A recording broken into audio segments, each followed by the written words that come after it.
We're giving away 1000 XRP to those who are watching. All you have to do is like this video, subscribe, comment. XRP is king, and watch the video to the end to be eligible. Ever hear someone claim that Ripple and XRP are part of the plan? Because I constantly hear that in the XRP community, I want to explain what that means in this video. And many people who respond by saying, oh, that's just a conspiracy theory. There isn't any plan for XRP and Ripple to help transform our financial system, etc., actually want to demonstrate why that isn't entirely accurate. In fact, there is a ton of evidence demonstrating that Ripple and XRP are being placed in a highly unique position that no other cryptocurrency firm or payment company is even anywhere near. I want to demonstrate some pretty intriguing videos in this one so you can see why Ripple and XRP aren't your typical businesses or digital assets. Some of the most influential organizations in the world are home to them. To help you understand what we're truly dealing with here, I want to show you some clips. For the simple reason that I believe many people who haven't seen some of these videos will be utterly startled by what I'm about to show you. The two clips I'm about to show you will be played in a different order than I had planned. However, it's crucial to comprehend the current functioning of the US governmental system. It will be further reinforced by the videos I'll be showing you. Therefore, not many people are aware that think tanks, rather than the elected officials you see on TV every day, play a significant role in how the US government introduces new policies.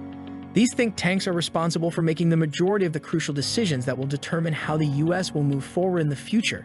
However, it's actually a lot of consulting firms working behind the scenes in organized groups, acting out various scenarios and theories, and sort of coming to a consensus on how to move this new policy forward. Therefore, it's crucial to realize that the US government doesn't actually make all the decisions. Rather, it collaborates closely with the private sector to address questions like, hey, how are we going to introduce this new payment system? How will cryptocurrencies be included in the financial system of the future? Many individuals have the misguided belief that government representatives such as Joe Biden and Janet Yellen just meet in a room and begin discussing how they plan to change the new financial system.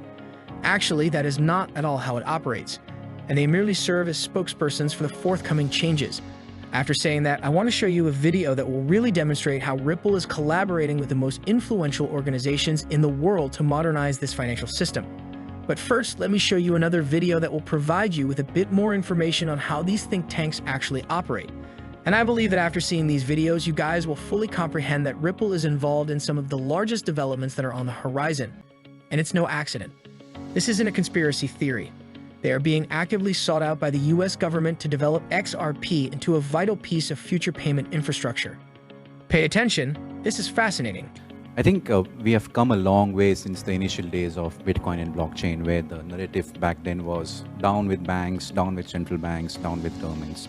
The philosophy then, initial days, was very anarchist, so to say. I think Ripple actually took a very contrarian view and actually said, no, we will be working with central banks, regulators, and banks to make sure that our solution is widely adopted. And which is why I'm actually employed by Ripple, because so we actually work very closely with about 40-50 central banks across the globe, including Bank of Thailand.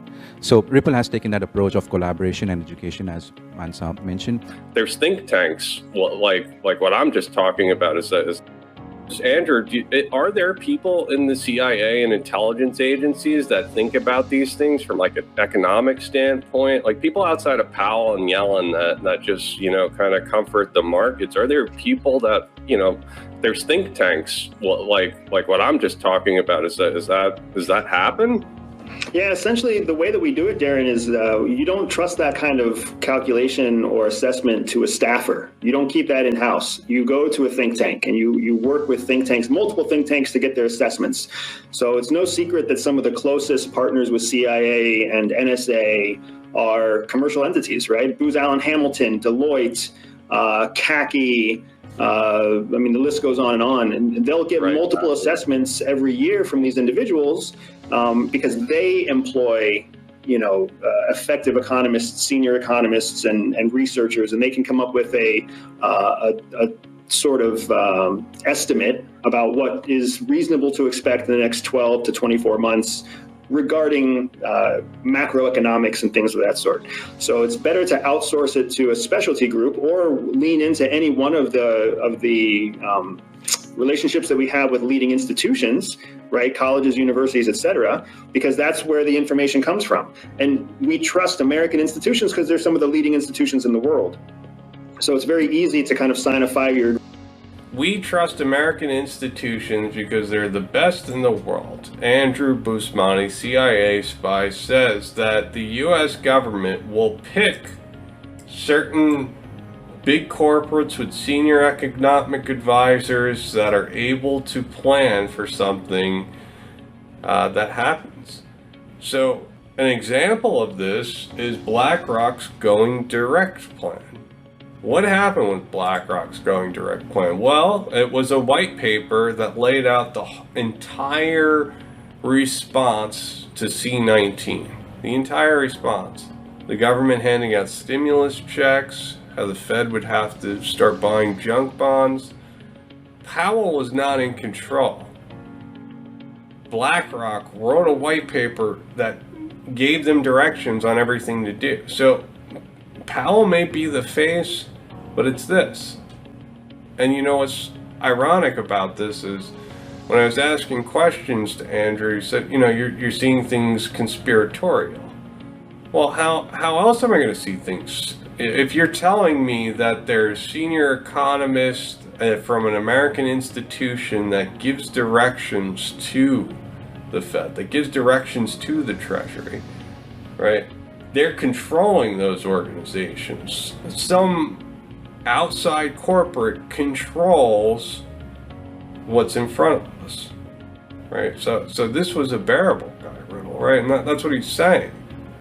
The powers that be, they're in control, but don't worry, Ripple's part of this. Don't worry, Ripple is part of this entire thing, right? If you look back at some of these things, right, that's what Bearable Guy was saying.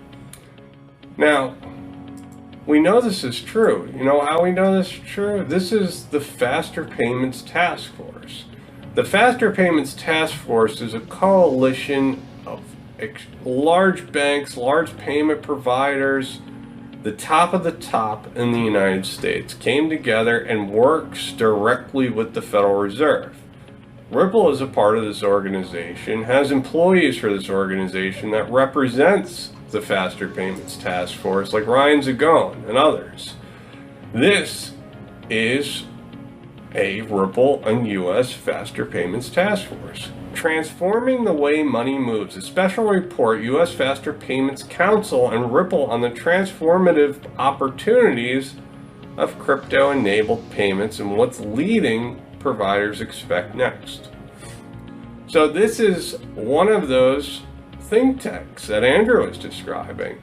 This is one of those think tanks. When the Fed leans on somebody to give them guidance on crypto-enabled payments, digital currencies, all this stuff, they're going to go to the Faster Payments Council, which Ripple's a part of. Not only is Ripple a part of the Faster Payments Council in the United States, here is Anthony Welfare at the Digital Euro Association, which is also a think tank. They actually advertise it as Digital Euro Think Tank. I've seen it in other places. Look at this, though. I believe that Darren Moore Jr. did an outstanding job there. I often repeat this. He is, in my opinion, one of the top XRP researchers out there. The next video he was going to show was really the CBDC Ripple that is building for Palau on the XRP ledger, so I strongly advise you to start watching his work if you haven't already. Additionally, he emphasizes how closely allied the Federal Reserve is with Palau, which is essentially a U.S. territory. The U.S. military has also accurately foreseen them in every way. United States clearance is required for whatever Palau does. Additionally, they are creating a CBDC on the XRP ledger.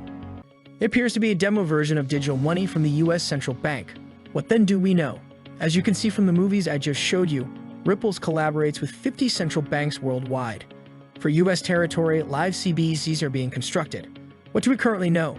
The way the government functions is known to us. Just watched a video that claimed this is how the U.S. develops policy. They collaborate behind the scenes with the business world to determine how to best apply this technology. This is what sets Ripple apart from other Bitcoin businesses. This is not being done by any other cryptocurrency business. Do you believe that Uniswap will meet with the Federal Reserve? Naturally not. To that end, I assert that Ripple and XRP are components of a much larger scheme. Every cryptocurrency in existence will have a retail-based application. They will be utilized for various tasks such as NFTs, retail transfers, small DeFi projects, and other similar things.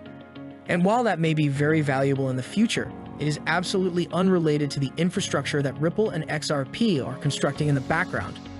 No other project is carrying out work like this.